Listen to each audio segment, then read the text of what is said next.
One of the issues I know that's important to you is U.S. support for Ukraine. I know you were there recently. Where did you go? Who did you speak to in Ukraine? I went to Kyiv and then went to Kharkiv, and I spent about 2 days, 2.5 days there. I saw President Zelensky, got to hear his views. I would tell you he's definitely in charge. I was very impressed with his leadership. I saw the Minister of Defense, the Speaker of the Parliament, the Director of Intelligence, their equivalent of our national security person, like our equivalent of Jake Sullivan.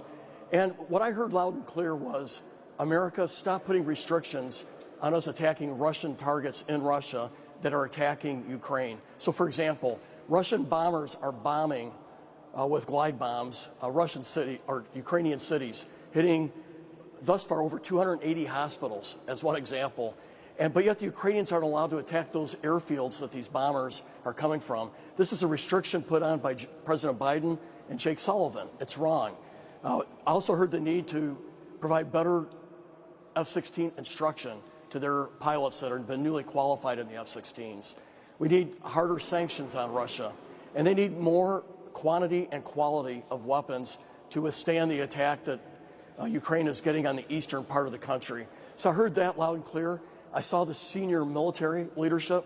I could, because I served nearly 30 years in the Air Force. I'm a 5-time commander, deployed 4 times in the Middle East and in Iraq and Afghanistan primarily. I saw the weight of the battle on these guys, the losses that they have felt in Ukraine. You could see it in their eyes. But yet, they're going to fight to the death for their freedom, their independence, their heritage, their language, and you could see the resolve in them. But I also went to the front lines, and I saw, working with the most junior people there, their resolve. But I also could see looking in their eyes, you could see the weight of the battle. They've all lost friends and family. And so the intensity and I would say the pain was visible, but I clearly saw the resolve. I mean, I talked to a young lady, she was in her 20s. She was a sniper, and she had killed 10 Russians. And to talk to this young lady, in her, I guess, her selflessness, her innocence, but yet she was fighting to the death for her family. So it was a well-spent couple days, and I come home a lot smarter and wiser and understand what's going on there much better. This has become a war of drones, and there's 1,000 drones flying over the battlefield every single day. They have kamikaze drones, they have reconnaissance drones, they have bomber drones, they have drones that are delivering food and water to the troops. So warfare is changing here, and America better be attuned to what's going on. You mentioned National Security Advisor Jake Sullivan. You also mentioned him in a tweet when you got back from Ukraine, saying in part, National Security Advisor Jake Sullivan is the equivalent of Vietnamese-era Robert McNamara, who tied the hands of the United States military with rules of engagement that led to a stalemate and then defeat with needless loss of life. When we hear from the administration about these rules of engagement, when they're asked about it, there's a concern about escalation, about attacks into Russia leading to further escalation of this battle, concerns about the use of tactical nuclear weapons on the battlefield by Russia. What is your response to those concerns? Well, Jake Sullivan has been the architect of our weakness in Ukraine, our weakness with Israel and Hamas and Hezbollah right now, and our weakness with the Afghanistan pullout. And so I look at him as the catalyst for what has gone wrong the last 3.5 years in our national security situation in our country. We're seeing weakness in our country, and other countries are taking advantage of it. So Putin has been always threatening. If you do this, we're going to escalate. He saber rattles with the talk about nuclear attack on Ukraine. But the bottom line is, our red line should be simple. We're not going to use nuclear weapons, and we're not going to put U.S. troops in Ukraine. However, we have an obligation, in my view, to help Ukraine withstand this invasion that Russia's done. It's an invasion of choice, a war of choice. It is all on Russia. And if we lose this fight with Ukraine, it's going to really hurt our national security interests in America. Moldova will be next, perhaps the Baltics. We'll have to spend more money in NATO to defend the eastern flank of NATO. And so this administration is being bullied by Putin and not doing what it needs to have happen. And we should call them out for it. And that's what I'm trying to do. Ukraine needs our weapons. They need quality and quantity. They need our intelligence assistance. And let's prevail in Ukraine, and let's stop the bully. I'm a Republican. I come from the legacy of Ronald Reagan, Dwight Eisenhower. I believe in peace through strength, and I believe in standing up to a bully when they invade a neighbor. That was Representative Don Bacon after his recent trip to Ukraine. And this is the type of, we often are like, oh, there's so much partisan things going on in this country that we can't unite enough to actually do these types of actions of supporting Ukraine. And yet, when you start digging just even slightly under the surface, you find the patriots who have that same vision, that same desire to. One of the issues I know that's important. That same desire to help out on both sides of the aisle. And from a purely partisan perspective, I just happened to note that I got a text message unsolicited on my work cell phone from the Democrats pushing for their own candidates over in Arizona. Now, I'm not in Arizona. It's doesn't have anything to do with me, and it's not even addressed to me. But I've seen nothing from the Republicans. Nothing. I get the occasional mailer for the local candidates, for the ones in my state, but none of the ones that are jumping up and down and and chasing for my vote. Now, I'm a supporter of Ukraine. I want Ukraine to win. I want Russia to lose. That doesn't mean I want Russia to collapse. I just want Russia out of Ukraine. It's that simple. We have a lot of things we can do to support Ukraine. Instead, we're playing partisan politics with it. Let's get that over with. By the way, I'm Brian Lusk. Thank you for joining me today. Glad to have you here. We've got a lot of things that have happened in the last several days, and let me tell you, a lot of stuff exploding, and Ukraine's been really good about blowing stuff up. So let's go ahead and start taking a look at some of the things that, Russia has blown up to start with.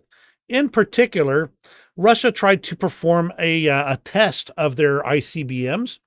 The Sarmat, or Satan, I believe is the correct translation, exploded in the silo when they attempted to do this a test firing of it. It didn't have a live nuclear warhead or anything like that. It was just the missile itself. Now, the further information I've got, you can kind of see a picture there, but that is going to need some perspective here.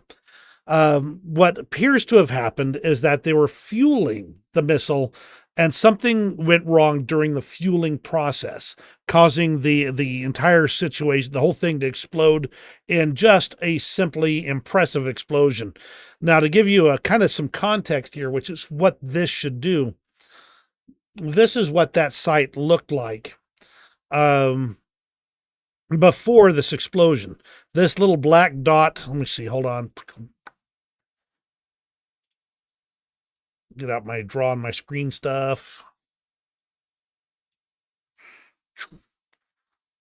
This little black dot right here at the end of this arrow, that's where the missile is. That's the silo.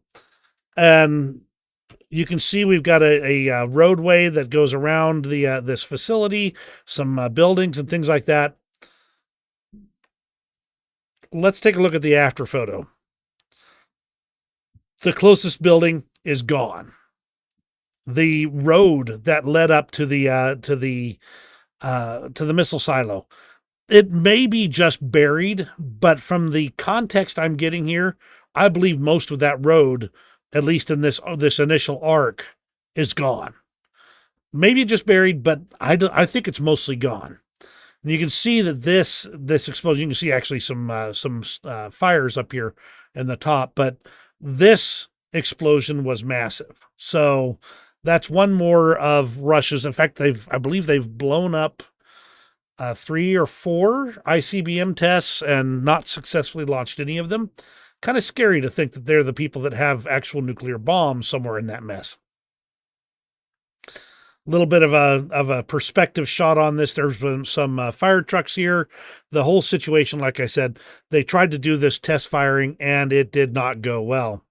More satellite imagery. This crater is 62 meters in diameter, or 203 feet. enormous. And this is what that missile would have looked like before it exploded, obviously. You can see a person standing right there in the foreground in front of the missile, just to give you some perspective on size. That's what they were fueling up for that intercontinental ballistic missile test.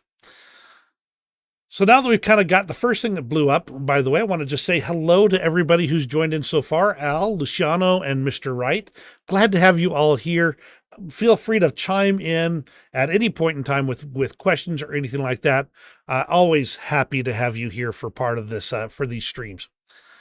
Now, the other thing that's gone up in smoke is more of Russia's ammunition depots. Now, the second one that went up was Tikhoretsk ammo depot, and this one went up just 2 nights ago. This is the fires that were triggered off by that. You can kind of see off to one side that there's an airfield also affected by this. But this is another ammo depot that went up. The other one that went up was Toropets.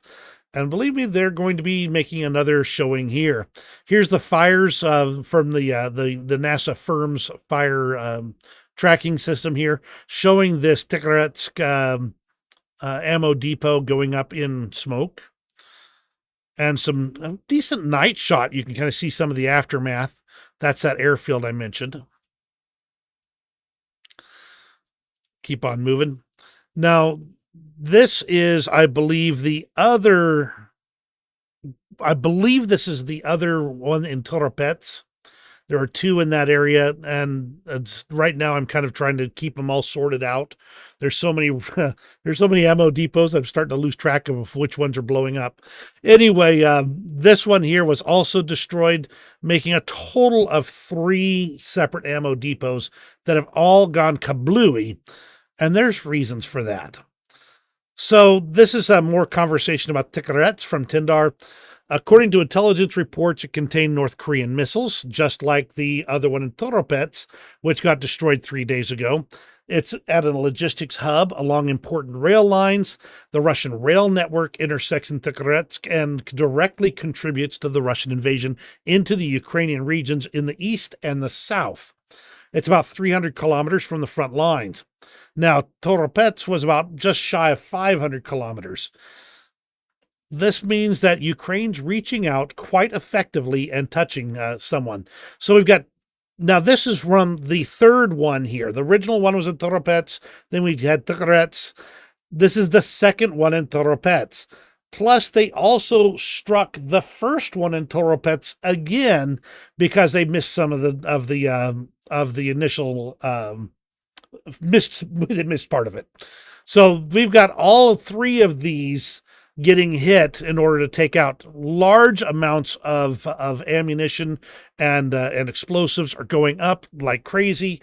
The numbers I've been seeing are like 60,000 tons of ammunition of various types.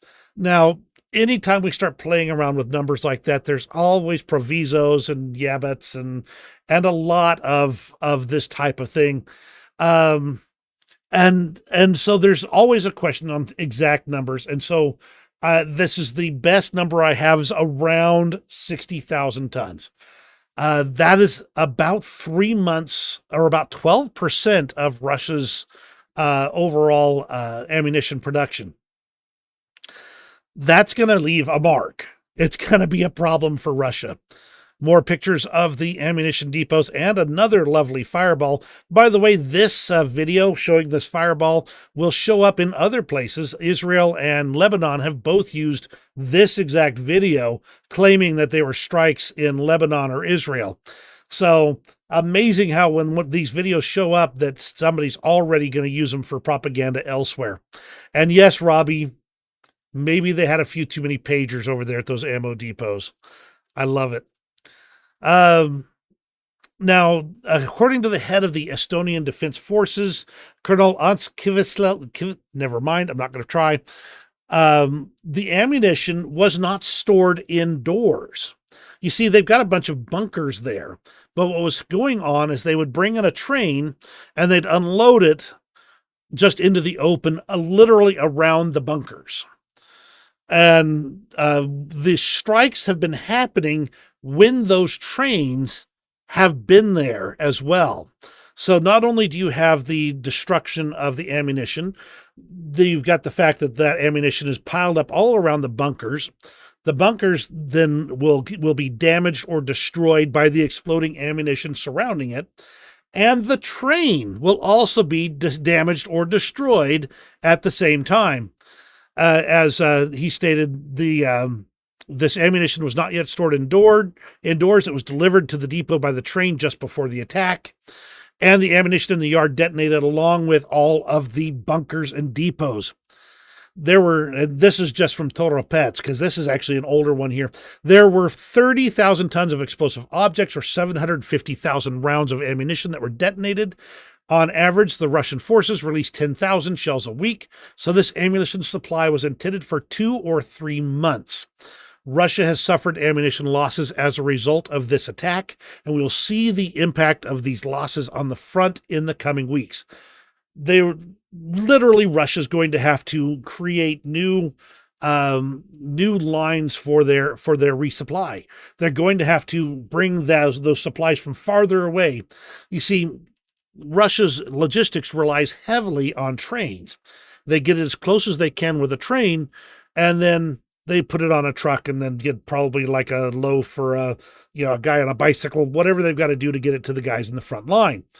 But now that the train depot, the train and the depot itself are all destroyed, they're going to have to start farther away from whatever depot is farther back, put it onto trucks there, and then send it to the front. That's going to stress Russia's already overloaded logistics network. It's going to cost them more, and it's going to be harder for them to do.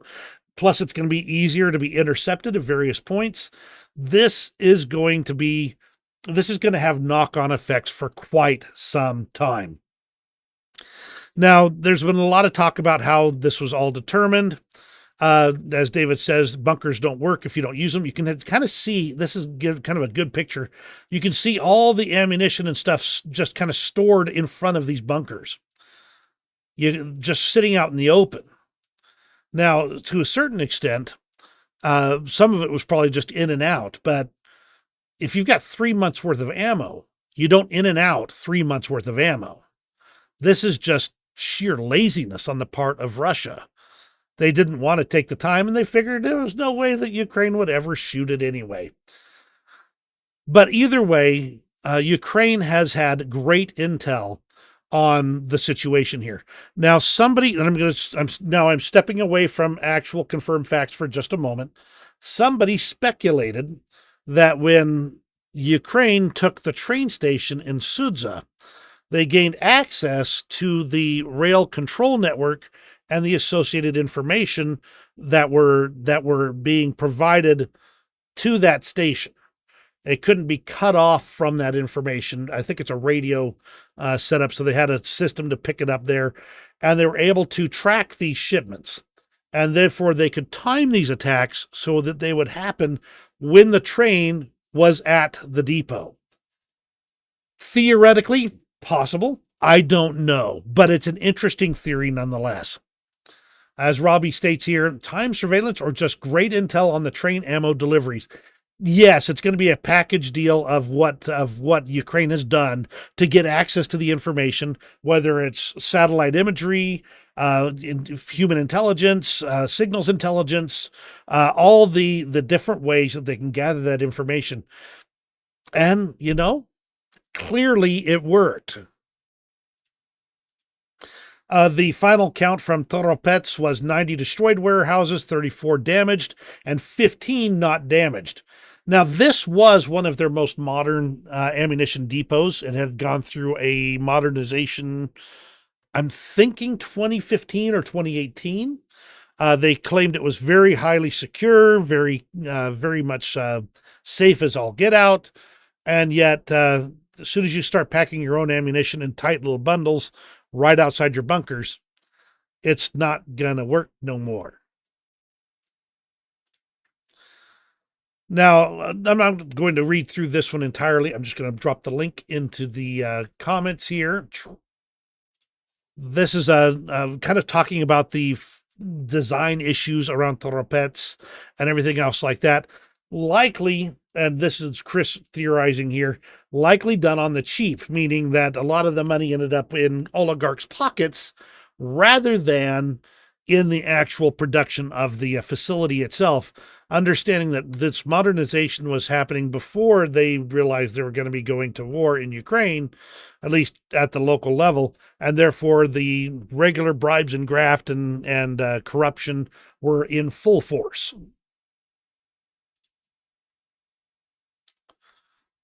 More from the second destroyed ammunition site in Toropets. The northern portion of the ammunition site is completely destroyed, around 75 destroyed warehouses and open-air logistics fields, which are completely annihilated. You can see that a day before the open-air stockpiles were filled to the brim. 14 are at least damaged. The southern portion of the base, which is smaller, seems to be intact, at least with no significant damage.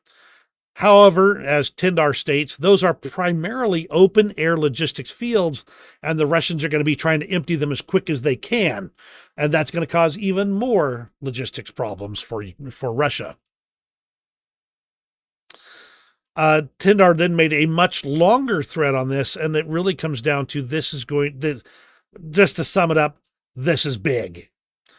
And the Russians have been claiming that drone debris are what have been causing all these issues. They've been swearing up and down that they've shot down every single one of the drones that Ukraine has been putting in there. And it's only the debris falling that is causing this destruction. And clearly, well, you got to say, if that's just the debris, how effective are these Ukrainian drones?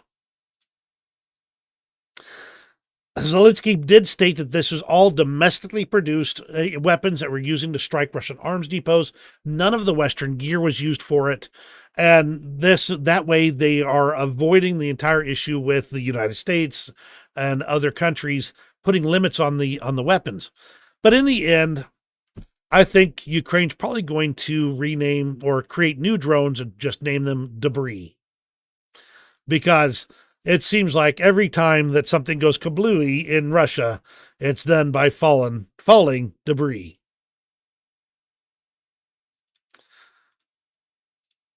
Not a lot of news out of Ukraine itself, at least for the last few days. There was a strike on Kharkiv again, which struck a high-rise building, a typical residential building. Once again, the Russians are determined to hit every civilian structure they can. But overall, not a lot of news out of Ukraine itself about things going on there. There are a few things in the international section we'll touch on. President Zelensky did talk about his peace formula. He actually made a visit to the United States. I believe he's still here, going from I believe. He made visits to the Scranton Army ammunition plant and various other leaders. He spoke with Joe Biden. He did present his peace formula, and people are saying it looks good. Now, United 24 just kind of summarized a few of the things they thought were important. On negotiations, Putin has zero desire to end the war on any reasonable terms at all, and that is just a clear statement. He pretends to open the door to dialogue, but it is all just appearance. From our side, we see the game he is playing, and we amend our approaches to ending the war.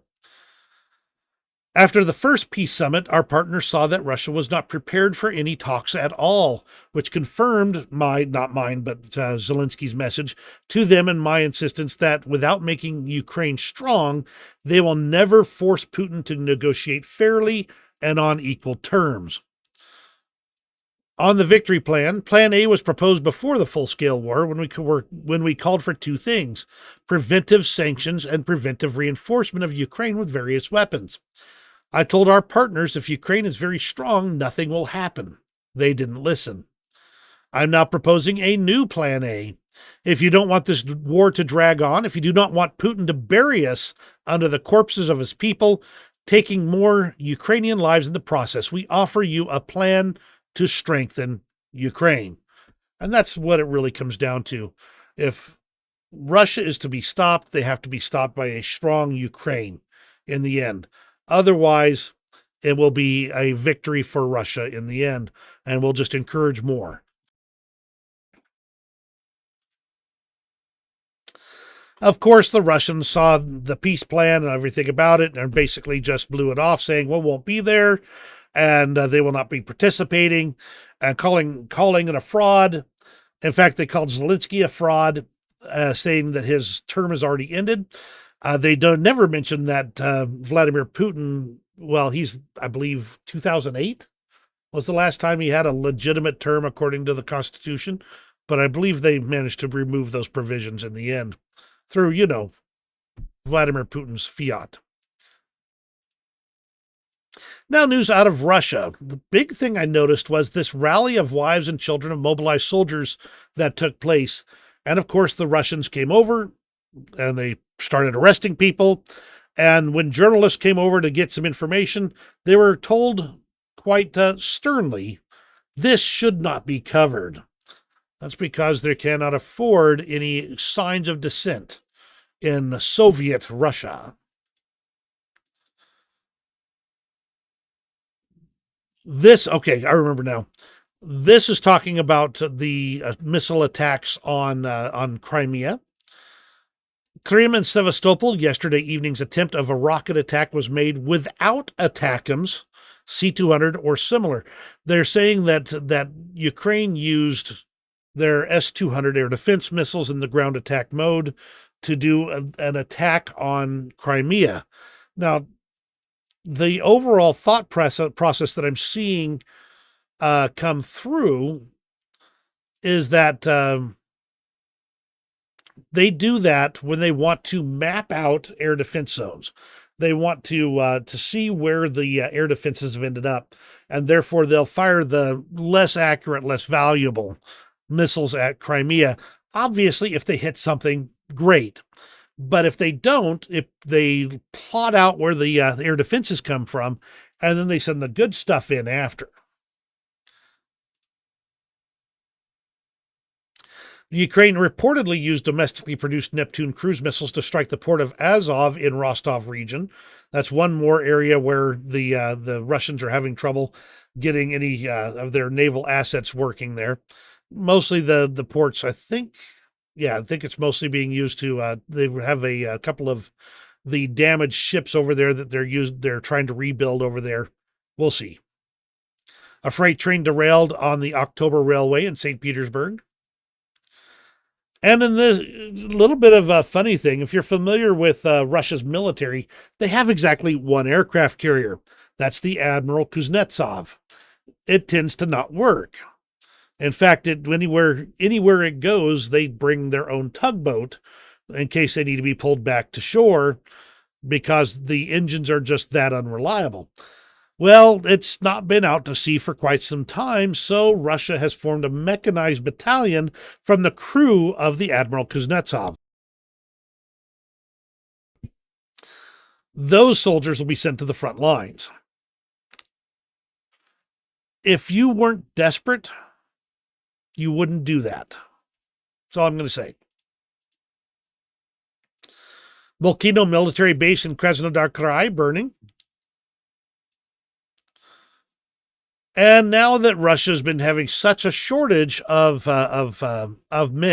workers, they finally have started inviting more migrants back in, and the Russian railways are hiring African migrants en masse to service their strategic railroad facilities, including driving the locomotives. A military housing complex burning down in Engels. This is where their strategic bombers are located. And I couldn't resist this one. The nations, we just can't sleep on this story at all because it does indicate that there's a vital bit of war materiel that's going up in smoke. Namely, that the Russians' largest mattress warehouse completely burned down in Moscow. Likely unrelated to the war. It just happened to happen. But the thing that keeps happening is that the firefighters have ended up in the special military operation in Ukraine, the war. So they're not there putting out the fire instead. The Russians have been amping up their air defense capabilities around the Kerch Bridge yet again. Now they're building metal platforms to place air defense systems to protect the bridge. Really, with as ineffective as these air defenses have been, I'm surprised they're even bothering. The Russian governor of the Belgorod region announced even though they've got enemy troops on Russian soil on the next oblast over, he's going on vacation. You must admit, he says, that everyone needs a vacation. Entertaining. Let's just say priorities. I wonder if he'll ever come back from that vacation. A Russian dissident states that Vladimir Putin must not win in Ukraine. He must not be allowed to win this war in Ukraine. More than that, he must not be allowed to have a face-saving exit from this war. And that's where things start getting interesting. You see, I thought of up until certain points, about 6 months ago, in fact, I'd say, there was an easy face-saving way for Russia to pull out of this. And that is to declare, all right, we have eliminated all the Nazis in Ukraine, so we're just going to, that's no longer the issue it was. So our special military operation is over now. We'll just go on, take our toys and go home. Tremendously easy, face-saving way to take care of that. But now, if we allow Vladimir Putin to have a face-saving way out, he'll be back. He will not be able to stomach the hit to his ego. That would be a loss in Ukraine. Russian kids are getting in the middle of the action too. They broke into a military base in Omsk in Russia and set a Mi-8 helicopter on fire. As I understand it, they threw Molotov cocktails at it. That's the news out of Russia. So let's go ahead and pop. I've got kind of a bunch of little things that I wanted to talk about for a moment here. Let's go ahead and play this video here. Let's see.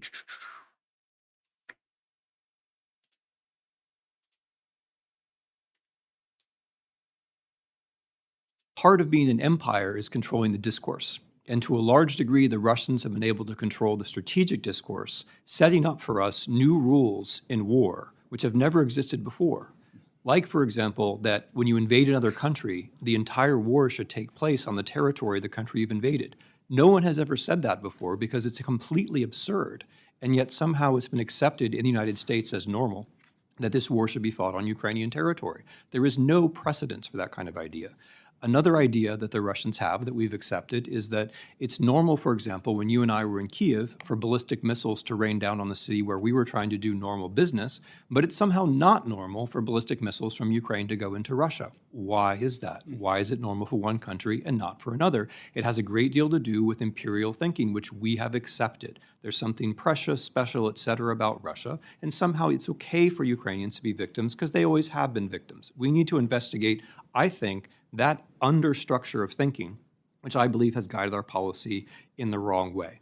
So as far as empires are concerned, I'll return to what I said at the end, trying to respond now to your question about a victory plan. I believe the Ukrainians are right about something that they're hard pressed to convince us of, and I think what I'm saying now is consistent with the history of empire. The Russians are going to negotiate peace when they believe they are losing. And so if anyone is serious about negotiation, that person should be trying to get the Russians into a position where they think they might be losing. The Ukrainians get that, but they're having a really hard time making us understand that pairing. So when they talk about a victory plan or a peace plan, what they mean is together the West and Ukraine do enough to get Russia to a point where it might negotiate sincerely. They're not there now. Outstanding. Thank you. Exactly. And I thought that was a really good presentation by Professor Snyder there.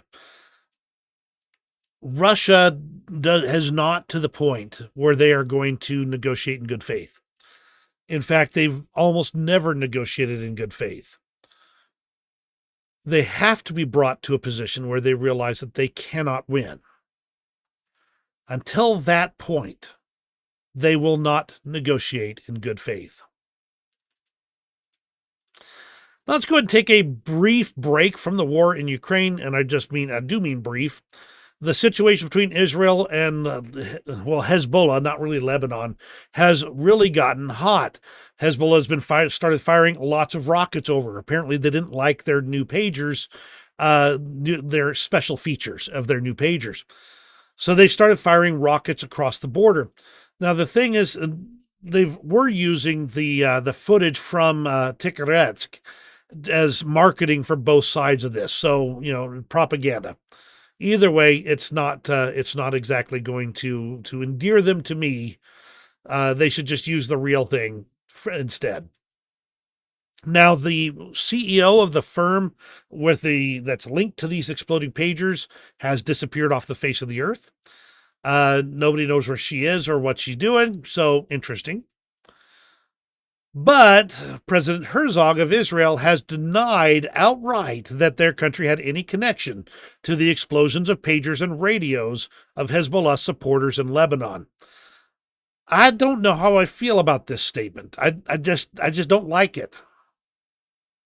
Maybe it's true. Maybe somebody else was ticked off enough at Hezbollah to do this. But if they did it, it'd have been much better to say nothing than to put out a statement declaring that they didn't do it. The people who would believe it are going to believe it. The people who aren't going to believe it are going to not believe it. And the people everywhere else are just going to roll their eyes and think that does not look good. But they did.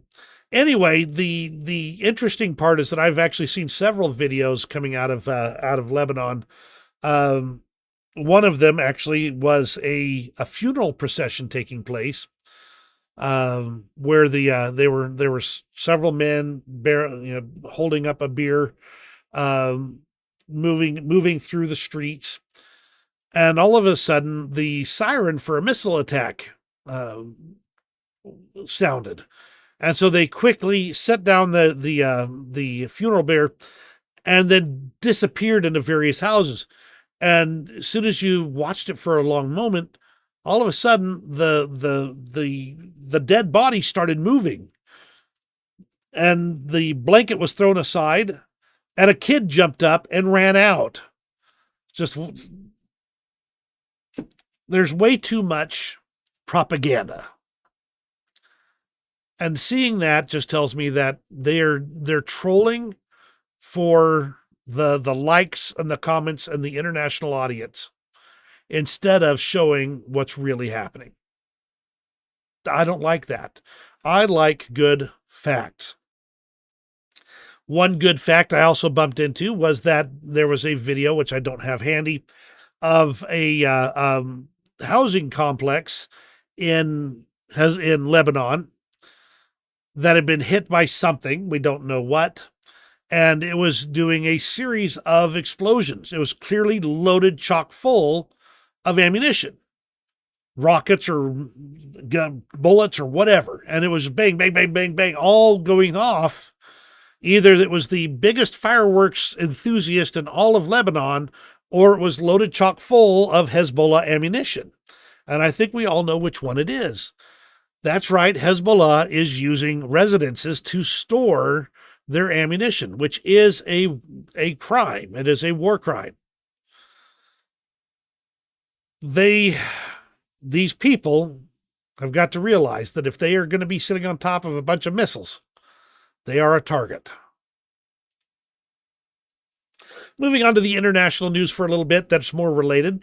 A motorcade with ambassadors of Russia and a bunch of other countries was struck. It was actually the escort vehicle that was hit, not the one with the ambassadors in it.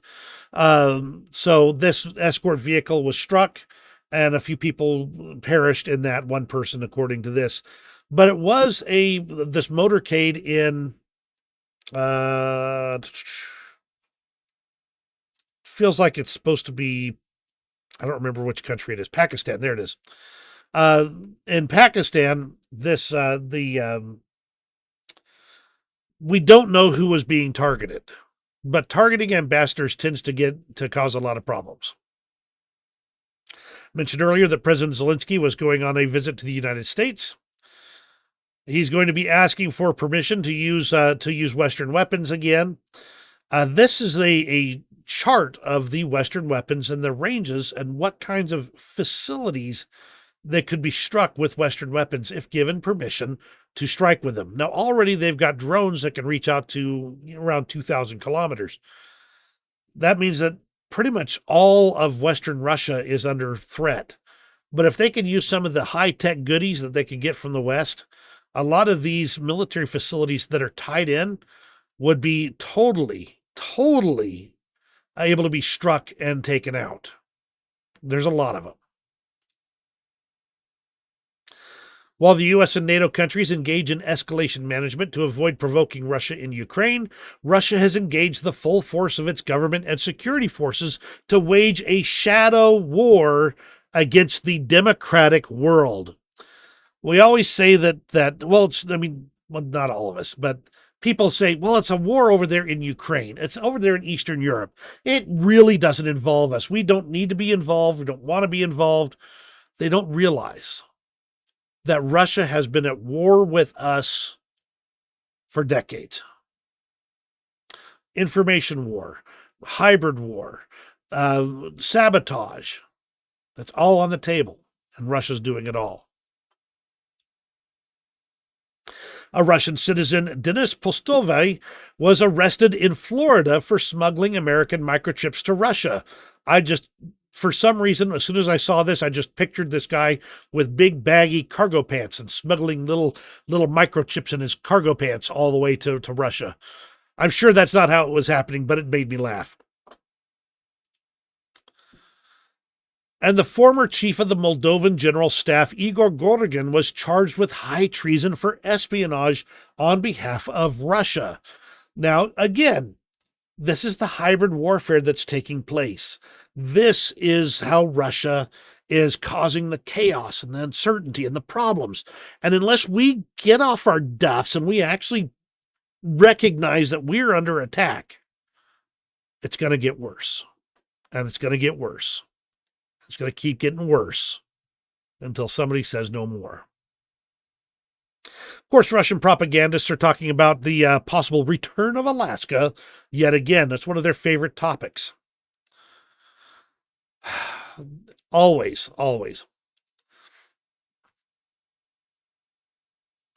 Oh, Robbie just asked a question, and I don't know that I can answer it. I wonder what would happen if Ukraine just chose to use the Western weapons the way they see fit. I wonder if we would be forced to give the stamp of approval. I don't know. That's a risky game to be playing. There is rumblings that there could be permission coming, but to do it without permission could get a few strings cut. It's something to keep in mind. I don't know. It depends. President Zelensky visited the Scranton Army ammunition plant in Pennsylvania. The factory is one of the most important in the world when it comes to artillery production and fulfills its duty in tradition with the factories in World War II, which paved the way for the U.S. and Allied victory. Now, they've got some great pictures of this here. And they have been expanding this plant like crazy, plus building additional ammunition plants to fulfill the ever-escalating needs. By the way, briefly, I'm going to pause on this for a second here. Some people in a particular political portion of the populace here in the U.S. is claiming that this was all basically campaign stops, and that the Democrats are violating campaign finance laws. I don't know. I don't know the laws that well in regard to campaign finance, but just understand that is out there as something they're agitating over, saying that this was all in favor of the Democrats having Zelensky show up and do effectively a campaign stop in Pennsylvania. Personally, I don't think Zelensky was thinking about that, but that's not my job. From the Ministry of Defense of Estonia, Estonia delivered Mistral air defense systems to Ukraine in July, surpassing our 0.25% GDP pledge. If all free nations commit like this, Ukraine will win. We will continue our efforts.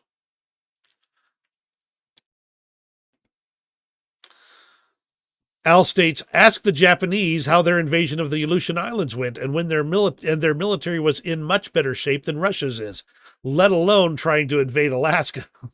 Yeah, don't forget they actually had to bail out. Of course, the American expeditionary forces that recaptured those islands ended up on one of the islands, ended up capturing it, having a whole bunch of casualties there, and there were no Japanese. They landed in foggy conditions and ended up shooting each other instead of finding Japanese. The Japanese had abandoned it a few months before. But yeah, it's not a good idea, especially.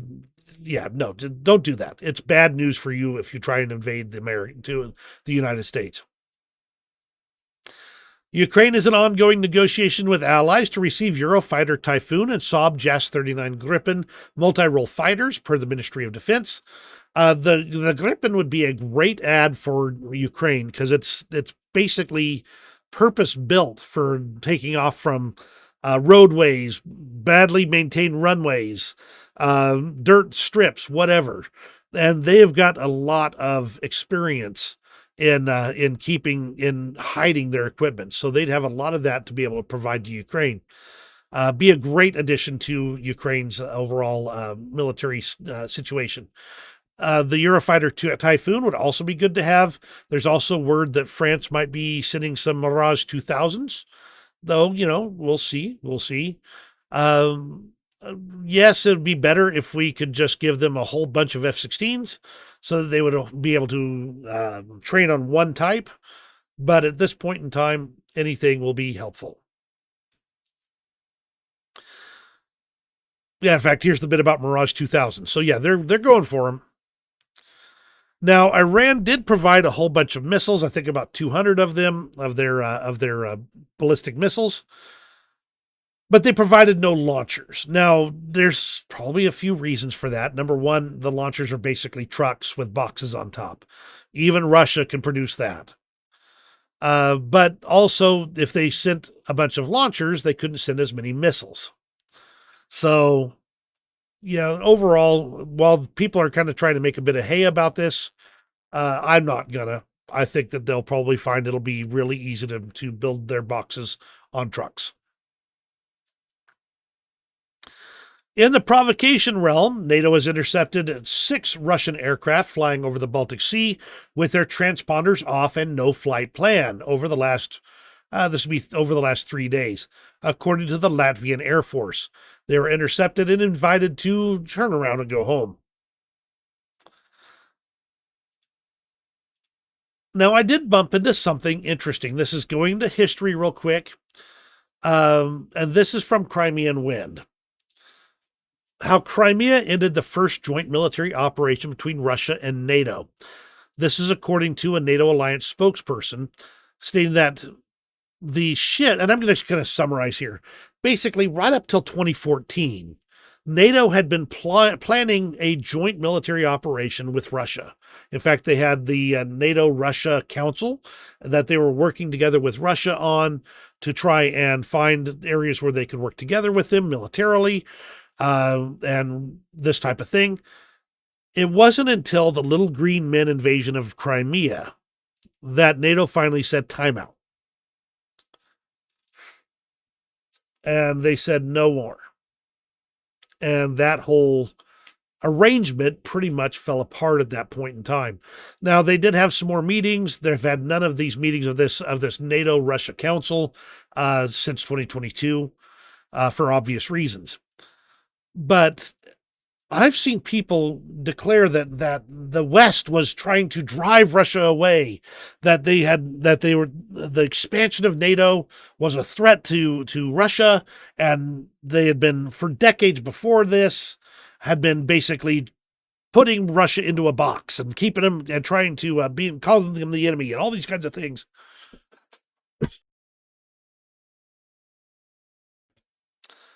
And yet, if in 2014, before the Crimea situation happened, NATO was still looking for opportunities to work together with Russia militarily, why would they say that?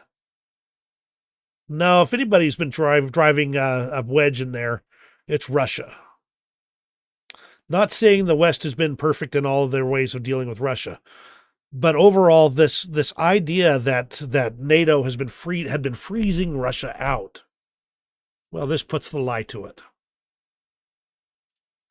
Let's go ahead and move on to the front lines, and we're kind of getting to the end because there's really not been that many changes. I mean, we could kind of take a quick look here. There is word that there has been yet another incursion into Kursk Oblast, which I have not pegged down exactly where just yet. But overall, we still have this situation here. We got this situation right here. Let me get my little boxies thing so we can do things here. We have here, and of course, we still have all this area right here where there's been a lot more gray zone adding in recently. So Russia has been making some progress here. Ukraine has also been making some progress, but not like huge amounts on either direction. So Kursk continues to be an interesting situation. The Russians had gotten kind of quiet over here in this area, which is near Kiev-Sarivka. There we go. They've gotten a little more active again, and they're starting to work over this area and have done a couple of little expansions. But none of this other area has really been affected at all. Now, the situation near Pokrovsk continues to be complicated. I'll just put it that way. Let's go ahead and just look at yesterday's lines and today's lines. You can see that there's not been a huge change in these areas, just a couple of them. One right over here, and the other one I think was right over, whoop, hold on, I've lost my mouse pointer. There we go. Was about in here somewhere. Both of them relatively small. There's not been huge changes here either, but Russia's getting a lot more active. And it's pretty clear that they're trying to push as hard as they can right now. There was, I believe, I think this is recent as well. No, that's not recent. Okay. There's also word that they've been getting a little bit more active near Volodar, and that could become an encirclement situation in pretty short order, especially since Russia has taken Vodiane right here and has been working their way up this kind of area here, just kind of expanding their control. Again, no major huge changes. We're not like talking hundreds of kilometers here. Just it's clear they're continuing to move. Let me get this pulled out a bit here. Now there is some rumbling that there's been some new activity near Robotina. I'm not seeing much of it there, but again, there's some rumbling in that area. I don't have proof of it yet. Now, there is this bit where Russians have mined their own dams in Belgorod. Now, there's a potential they're setting up a false flag operation, or they could be doing it to hinder Ukrainian advances if they get into Belgorod region. Don't know, but it's interesting, and you don't typically mine things you think you're going to get to keep. Overall, War Gonzo continues to confirm that things aren't really making any significant changes. There's little bits here and there. The War Gonzo's the Russian source, as per normal. Now, Zelensky did state it was too early to judge the success of the Kursk incursion. He does say it is carrying out some of its intended purposes, mainly to draw troops from other parts of the front line. That's working pretty decently. Still, it does mean that there's lots more to be done. Here's the situation near Turney, which I kind of mentioned before, and I'm going to quickly skip through some of these maps here just to kind of give you a little bit of additional information. Turney is south of that area that I mentioned on the east side. Here, let me just get around here. Turney would be right about in this area here, south of this little chunk they've got right here. They're working on it again. They do it about every couple of months, and nothing tends to happen. Russian forces entered Nepalivka, another basically open area type thing. Velika Novosilka direction, the Russians had taken Orozhain and Staromayorsk. This is a pretty hard fought areas here for a while. The Russians are now taking it back again. According to geolocated footage, Russians were spotted in Gordivka, which makes their presence in Viktorovka highly likely, therefore under Russian control. So they're making some progress, and this is Kursk area here. And Volodar, I already mentioned it. We've got a possible situation where they may get encircled down there. And of course, Pokrovsk. The Russian forces have advanced south of Horodivka and entered the outskirts of Mykolaievka, trying to cross the Zaravka River. They're still trying to figure out this situation here, so we'll be watching for more in the next few days. By the way, Douglas, glad to see you here. Always glad to have you on board. And on that, that's basically the front lines. There's not a whole lot going on right now, and that's kind of the interesting thing. Now, when I say that, I've got to say that tongue-in-cheek a little bit because there's plenty of fighting all across the front lines. It's just that it's not representing in a lot of changes on the front lines. Now, this video caught my eye, and it is a Russian Kornet ATGM striking a Ukrainian M2A2 Bradley multiple times. But the thing that caught my attention more than anything else is you can see the Ukrainian crew bailing out. They survived this attack. So, as Dmitry says, despite the damage, the crew seems to have safely evacuated from the vehicle, which is a real testament to the vehicle's survivability. You know, we in the U.S. kind of looked down on the Bradley fighting vehicle for so long, and yet look at how good it is. The Russians' best is nothing against a 40-year-old Bradley. Footage of 2 Ukrainian commandos, this is back from June 2022, they used a gyrocopter. They dressed up in shorts and Hawaiian shirts, and then landed on Snake Island, dropped a flag off, and then got out of there again.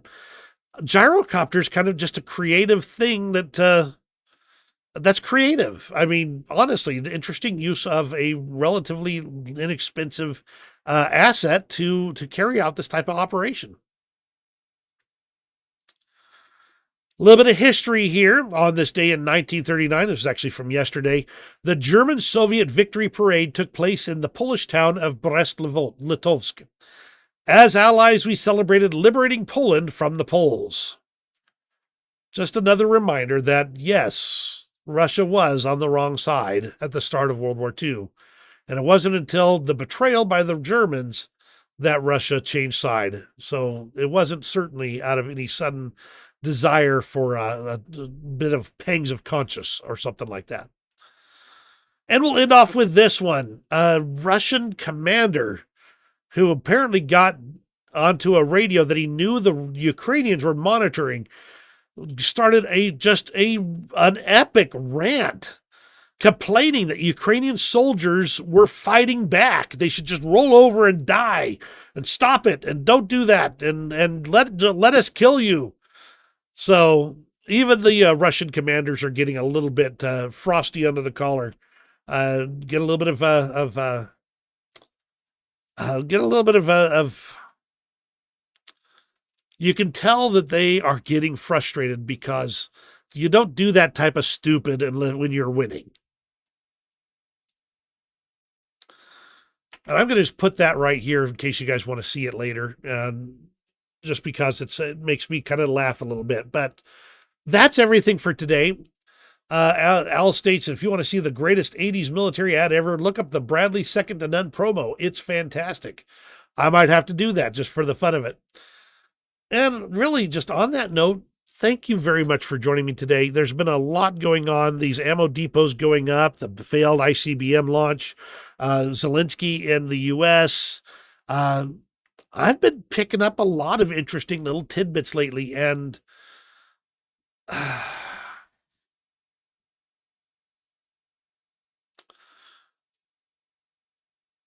I have hope. I know that's kind of silly because I'm not the one there. I'm not the one getting shot at. I'm not the one that's facing this down. But at various points in time, it's hard to keep that feeling of hope. And I'm feeling it.